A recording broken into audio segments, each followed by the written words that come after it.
Agora sim.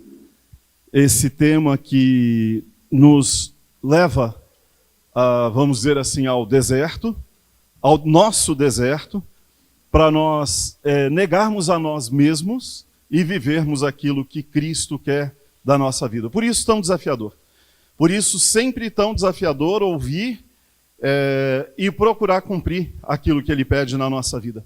Se você tem nos acompanhado, nós estamos estudando este livro, os temas que nós trabalhamos estão neste livro, e se você quiser, inclusive, você pode comprar esse livro através de redes sociais ou em livrarias, né, pela internet, e eu te garanto que ele servirá como um devocional na sua vida, bem puxado, porque realmente ele nos leva a um desafio gigante. Pelo menos para mim tem sido preparar cada pregação, ouvir quando o Eric, pastor Robson, o Mauro estão pregando também daquilo que Deus tem pedido para mim e para você.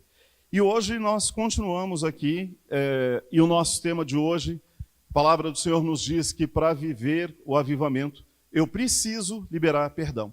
E aí eu achei interessante, até voltei às pregações anteriores, porque eu me lembrei e falei assim, Senhor, nós já pregamos sobre isso. E aí eu vi que ele repete, e se Deus está falando para mim e para você sobre esse tema mais de uma vez, então é porque ainda tem coisa, obrigado Marcos, que a gente precisa de fato colocar na presença do Senhor e tratar para conseguir viver então o avivamento daquilo que Ele quer na minha vida, na sua vida, enfim, daquilo que Ele quer fazer na nossa história.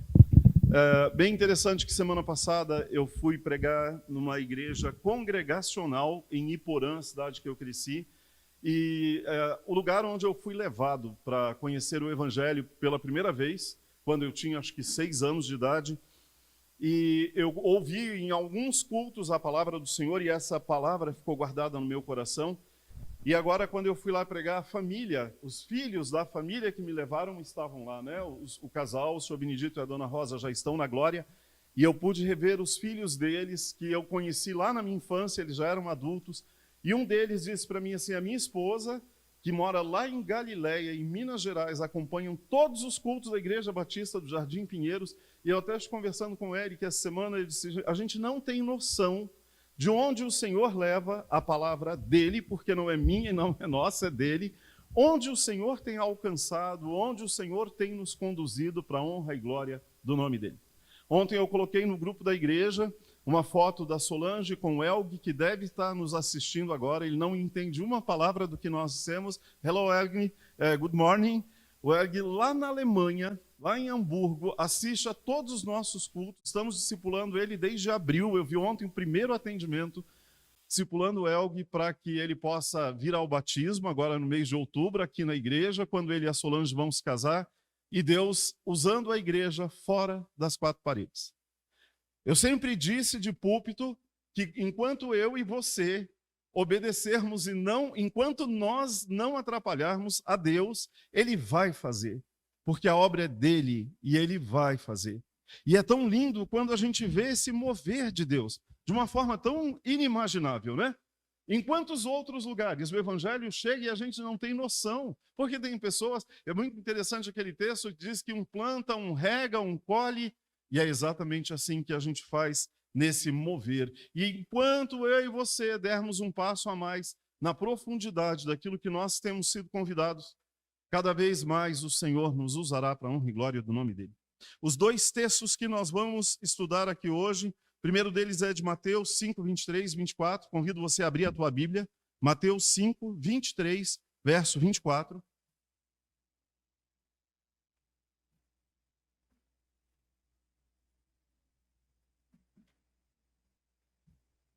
A palavra do Senhor diz assim, e é bem interessante porque esse texto, esse tema cai no dia em que nós temos a ceia do Senhor, e nós estamos fazendo hoje, porque eu não estava aqui na semana passada, e o pastor Robson estava de quarentena, porque eles tiveram contato com uma pessoa que teve Covid, então ele não pôde estar aqui, por isso a ceia não foi ministrada, mas eu achei proposital, né, nós fazermos então a ceia no final. Falei para a Aline, nós vamos fazer no final, porque esse texto nos prepara, inclusive, não só para este dia, mas para a ceia também, porque ele diz assim, portanto, se você estiver oferecendo no altar a sua oferta a Deus, e lembrar que o seu irmão tem alguma queixa contra você, deixe a sua oferta ali, na frente do altar, e vá logo fazer as pazes com seu irmão, depois volte e ofereça a sua oferta a Deus. O outro texto, Mateus 6, 14 e 15. Um pouquinho para frente. Mateus 6, 14 e 15. Porque se vocês perdoarem as pessoas que ofenderam vocês, o Pai de vocês que está no céu também perdoará vocês. Mas se não perdoarem essas pessoas, o Pai de vocês também não perdoará as ofensas de vocês. Vamos orar? Agora eu entendi por que o Eric, domingo passado, eu assisti o culto antes de pregar, eu ouvi o Eric dizendo assim, está sendo um exercício pregar para cá e para lá, porque para lá agora tem mais gente do que para cá, e enquanto nós não levarmos o púlpito para lá, a gente fica dividido entre aqui e a câmera que está aqui na minha frente. Vamos orar? Pai, nós te agradecemos por esse tempo de louvor, por esse tempo na sua presença, e queremos agora, mais uma vez, pedir que o Senhor fale no nosso coração, a começar no meu. Eu brinco tantas vezes que nós precisamos depilar o coração, e de fato, precisamos mesmo lavar nas águas que vêm do teu trono, depilar, ó Deus, mesmo que de uma forma de brincar com a situação, mas pedimos que o Senhor o faça sobre a nossa vida e que nós possamos estar limpos diante do Senhor. Em nome de Jesus oramos e agradecemos. Amém. Irmão, só um outro aviso. Nós estamos aqui nesse período tão difícil com a reforma acontecendo, com tudo que acontece aqui durante a semana, toda a bagunça que fica aqui. Os que vêm aqui durante a semana conseguem ver a sujeira que fica aqui, que se vocês que estão aqui no domingo não têm noção do que é esse templo de segunda até sexta-feira à tarde, quando a gente começa a ajeitar as coisas. Inclusive ontem o eletricista passou o dia todo aqui. Então, alguns estão reclamando bastante do som, mas a gente está com tudo provisório. Então, tenha paciência. Em nome de Jesus, em breve, nós terminamos, levamos a sala de som para o lugar adequado e tudo estará normalmente entrando nos eixos aos poucos. Nós não somos profissionais, o nosso som não é profissional, então nós precisamos da paciência de todos, inclusive nesse sentido. Amém?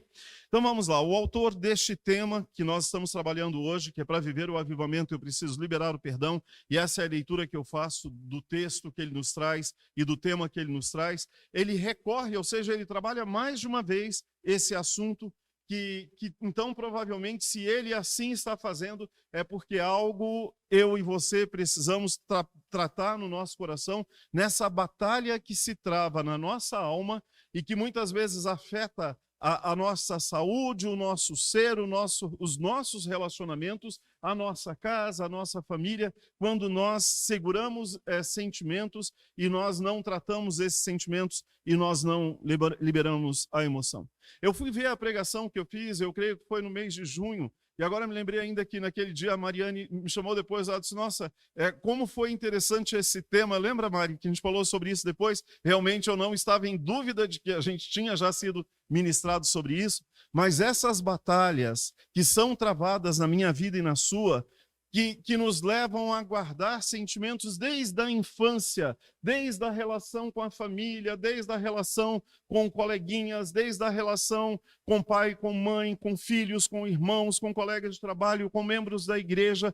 São sentimentos que se arrastam na minha vida e na sua, ao longo da nossa história, e que se nós não tratarmos, elas abram brechas na minha vida e na sua, e elas dão autoridade a Satanás para entrar na nossa vida, e ele ciranda na nossa vida. Eu e você, salvo em Jesus, declarando Jesus como suficiente Salvador, em nenhum momento eu tiro a salvação de nós, porque ela não depende de nós, dependeu dele, mas se eu não tratar essas caixinhas que eu tenho nas minhas emoções, lembrando que eu sou corpo, que é isso que vai apodrecer, eu sou alma, é onde ficam as minhas feridas, e eu sou espírito, que é aquilo que me leva a Deus, mas a minha alma, que guarda as minhas emoções não tratadas, que me ajudam a guardar os sentimentos que eu não libero perdão ao longo da minha história, que me ajudem acumulando e olhando a minha vida de uma forma um pouco mais, vamos dizer assim, com um pouco mais de dificuldade, tudo isso trava na minha vida e na sua batalhas e que são recorrentes. São batalhas que não serão cessadas de uma vez só. São batalhas que virão em cada momento, e aí se tem algo, por exemplo, que eu não tratei lá da minha infância, em algum momento na minha juventude, na minha idade madura, pode ter a minha idade, como ainda acontece, aquilo que não foi tratado vai voltar no meu coração, e eu vou ressentir, que é sentir de novo, e aí eu transfiro isso para as pessoas, e aí eu começo a olhar o mundo de uma outra forma pautado, ou seja, medido naquilo que eu vivi. Se eu tenho uma relação com um pai e uma mãe que me feriu, de um pai e uma mãe que, embora presentes, eu sinta como abandono, de uma relação com um primo, com um irmão, com um tio, seja lá com quem for, né, coisas que eu não tratei na minha história, isso vai repercutir nos meus relacionamentos futuros. E como é interessante quando eu sento para fazer o discipulado de libertação com tantas pessoas e trabalho isso com muita naturalidade, numa igreja extremamente batista e bíblica, mas eu olho quantas caixinhas o Senhor tratou na minha vida e quantas caixinhas eu vejo o Senhor tratando na vida daqueles que se dispõem para limpar a sujeira, mudar o jeito de pensar e olhar a vida de uma forma diferente. E é disso que ele está tratando hoje. Né? Nas relações, naquilo que eu preciso liberar perdão e naquilo que eu preciso me liberar também de perdão.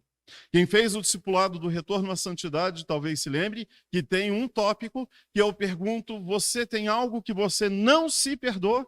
Porque eu preciso liberar perdão, inclusive para mim. Nossa, que absurdo. Sim, alguns de nós nos condenamos na história por coisa que fizemos ou que vivemos voluntária ou involuntariamente e que a gente não se perdoa.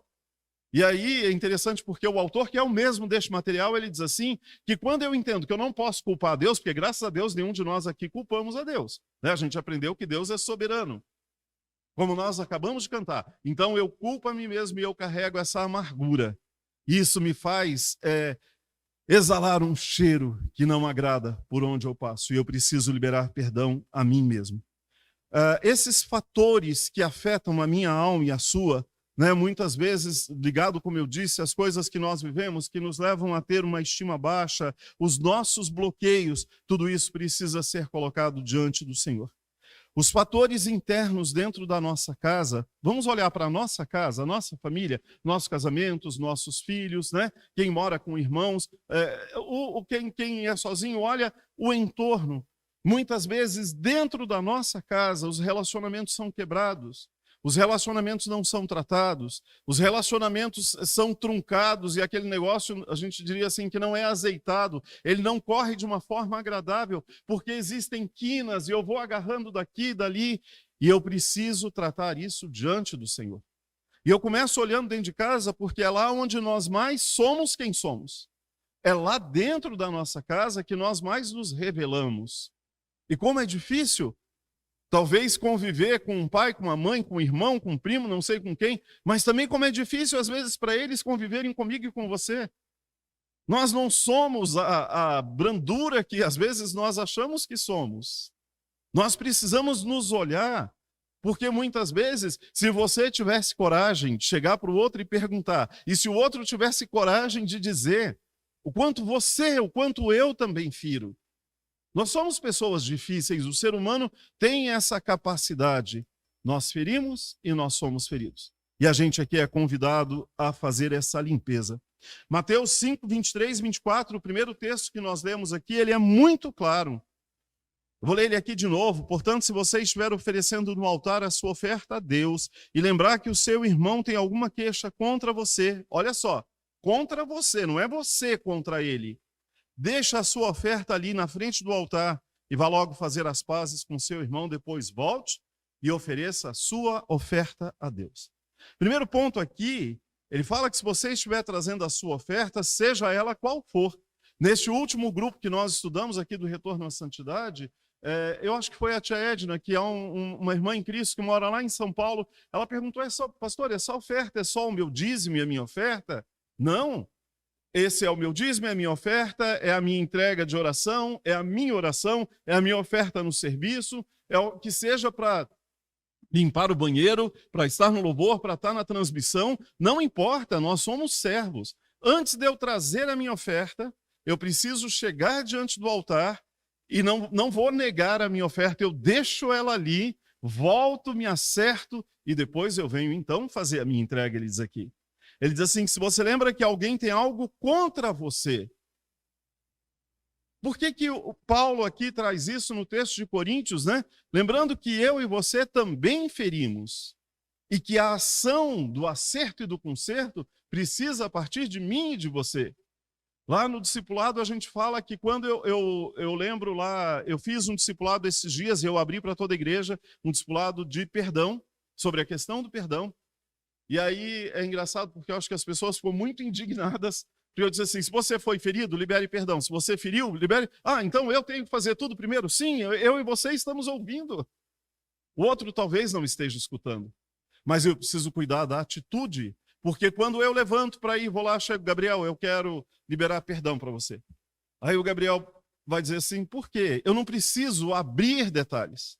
Porque muitas vezes eu vou querer abrir detalhes para ferir, para poder destilar um pouco mais e ferir um pouco mais. Então as atitudes que eu tenho diante daquilo que eu faço são vistas por Deus e eu preciso cuidar.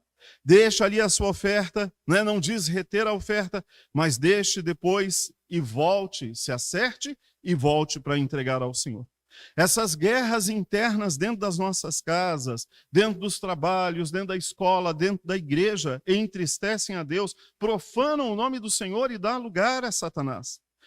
Eu achei interessante porque tem uma série de pregações, por exemplo, que a primeira igreja batista fez, que se chama Casa de Paz. Eu acho muito interessante, ainda quero em algum momento trabalhar isso na nossa igreja, Casa de Paz. Muitas vezes a nossa casa não é casa de paz. Infelizmente, muitas vezes a nossa casa é casa de guerra. E talvez eu e você sejamos os protagonistas, aqueles que causamos as guerras. Misericórdia da nossa vida. Quem gosta de sair do trabalho e ir para uma casa onde você não tem paz? Quem gosta de sair do trabalho e ir para uma casa onde você não se sente bem?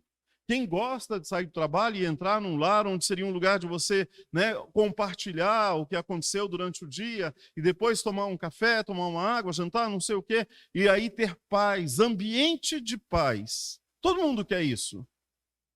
Todo mundo quer uma casa que emana paz. E a casa de paz é aquela que Deus quer dar para mim e para você nesse dia. Para isso eu e você precisamos ir para a cruz. Se eu e você não formos para a cruz, a nossa casa não será uma casa de paz.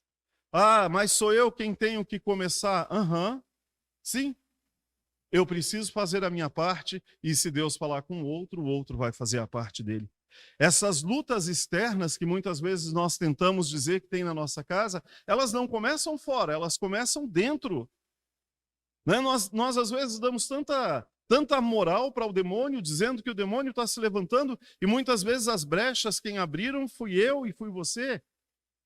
E nós temos a capacidade, aqui sim, ministrados pelo Espírito de Deus, de fechar as brechas. Tem um desenho que eu faço, em que eu e você estamos no centro, e a palavra do Salmo 27 diz que o anjo do Senhor está ao redor daqueles que obedecem a Deus, e Satanás está ao derredor.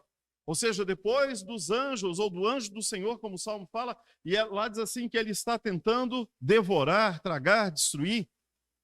E quem abre a brecha para ele passar sou eu e você. E quem fecha a brecha sou eu e você. Porque Deus vai fazer aquilo que nós permitirmos ele fazer. Mas aquilo que nós erramos, quem tem que consertar somos nós. Por isso que ele traz esse tema de novo. Se eu não libero perdão, eu não vou às águas profundas, eu vou ficar no raso. E aí eu tenho uma relação tão rasa com Deus que eu não vou experimentar. E não vou ser servo, e não vou ser bênção, onde o Senhor me levar. As guerras, ele fala aqui, por exemplo, a gente vê as guerras que se travaram lá no Oriente Médio, que sempre estão acontecendo. Quando nós vamos para a Bíblia, essas guerras começaram onde, gente? Essas guerras começaram lá no povo de Deus, lá no começo da história. As guerras começaram por um erro lá atrás, e elas perduram Quantas pessoas morrem por causa dessas guerras? Eu não sou um estudioso disso, eu não entendo muito disso. Eu até queria um momento me aprofundar para entender, mas é tão complexo. Confesso que eu tenho me ocupado com outras coisas, mas é algo que me traz curiosidade. A guerra veio de lá, se você pega lá no livro de Gênesis. Foi lá que começou a guerra que a gente vê hoje na televisão, e morreram não sei quantos, e morreram não sei quantos, e morreram. Sabe? E aí pegam os cristãos, e os cristãos ainda continuam sendo sacrificados e mortos. E a gente vê às vezes aquele monte de mensagem, né? Todo dia recebe, hoje estão matando não sei quanto. Aí não é hoje, já matou há 3 anos atrás. Mas continuam, sem dúvida alguma, matando. Olha a proporção que toma um não acerto, uma não liberalidade de perdão. Quando a gente olha a guerra dentro da família de Adão e Eva, quando um irmão mata o outro, você quer guerra maior por ciúmes? Porque um entregou uma oferta inteira, o outro entregou uma oferta pela metade, Deus se agradou da oferta inteira, houve ali uma contenda, há ali uma abertura de brecha, o demônio vem, ele toma conta, o que ele faz? Destruição. E assim ele continua falando. Eu e você somos responsáveis pelas nossas ações. Pelas minhas ações eu sou responsável, pelas suas você é responsável. Não adianta repassar para outros, não adianta culpar a outros, é minha ação, é sua ação. E Deus nos confronta para olharmos para nós e pararmos de tentar dividir a história e justificar. Talvez lá Caim e Abel tivessem os argumentos deles do porquê fizeram. A história foi feita da mesma forma. Nosso coração, o meu e o seu, ele tem uma luta constante, como a gente já estudou.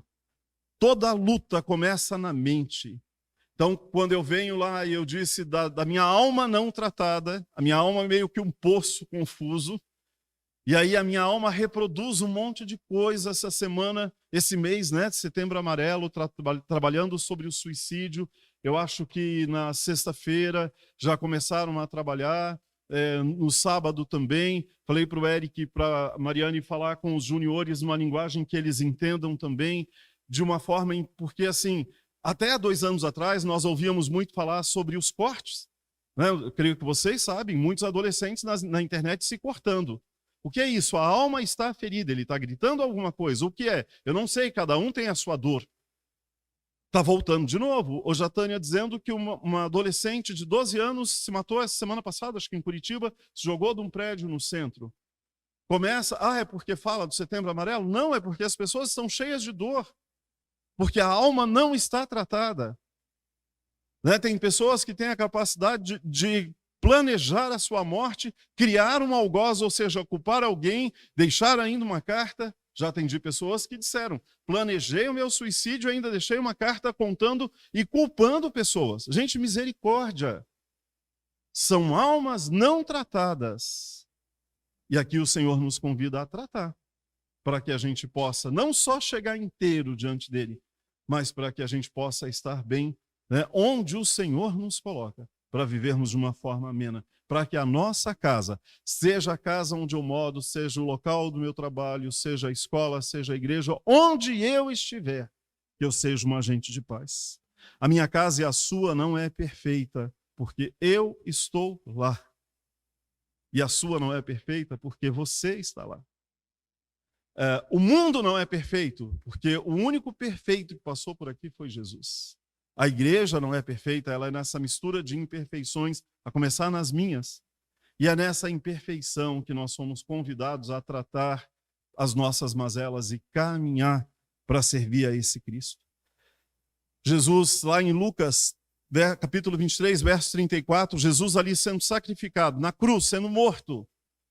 O povo rindo, zombando dele. E ele na cruz, ele olha para o povo e ele diz assim, Pai, perdoa, eles não sabem o que fazem.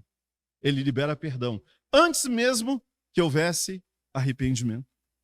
Quando nós permitimos que amarguras permaneçam no nosso coração, de tempo em tempo elas voltam. Quando eu maqueio, quando eu coloco uma caixa sobre elas, quando eu coloco um tapete sobre elas, quando eu coloco a sujeira embaixo do tapete, de tempo em tempo elas vão voltar. Porque eu vou reproduzir isso que está na minha alma de tempo em tempo. Eu tenho, graças a Deus, feito terapia desde que eu cheguei aqui na igreja. Deus me presenteou com uma psicóloga abençoadora. Como tem sido bom para mim parar com a doutora Vanessa, agora inclusive pela internet, mas nem presencialmente. Antes era toda semana, agora é a cada 15 dias. E abrir o coração. Tratar, eu tenho as minhas mazelas e eu preciso colocá-las diante de Deus. Como me alivia a alma? Normalmente, depois de um tempo de terapia, eu vejo as pessoas que vêm para gabinete comigo para conversar sobre algumas coisas, a gente fica mal depois, né? Aquele sentimento ruim, aquele ranço, aquele gosto ruim, porque a gente está tirando lixo para fora para tratar. Mas se não for assim, a gente não trata, a gente guarda, e aí a gente explode em algum momento de uma forma errada, no momento que não devia, sem necessidade. Como é bom quando Deus nos dá a capacidade de tratarmos, de tirar para mudar o agir, para mudar o comportamento, para mudar a nossa história, para mudar a nossa vida. Porque enquanto nós estivermos aqui, nós queremos ser agentes de paz. Avivamentos não vão ocorrer na minha vida e na sua. Nem na minha casa e nem na sua. Nem nos lugares onde eu e você estivermos, se nós não limparmos o nosso coração, inclusive na liberalidade do perdão. O Espírito de Deus não vai ter espaço, porque no lugar onde o Espírito deveria estar, ficam os ranços e os sentimentos não tratados. A oração deste fim de ministração para nós irmos para a ceia do Senhor é que o Senhor nos ajude a liberar os nossos corações. Seja auto-perdão, né? E aí eu convido você a olhar para você mesmo nessa manhã de novo e olhar se tem algo na tua alma que o Senhor te leva a dizer para você mesmo, olha, eu me perdoo, que você se perdoe. A liberar perdão aos familiares, vamos começar dentro de casa, marido, esposa, filhos com pais, pais com filhos, irmãos, tios, primos, avós, são tantos ranços, né? Tantas famílias, às vezes a gente vê famílias tão abastadas financeiramente, tão abençoadas financeiramente, que a última coisa que eles têm é relacionamento, porque o dinheiro traz a destruição. E aí essa não liberalidade de perdão não permite que essa pessoa experimente o fluir do avivamento. Se eu e você queremos ir às águas profundas, nós precisamos nessa manhã colocar isso diante do Senhor.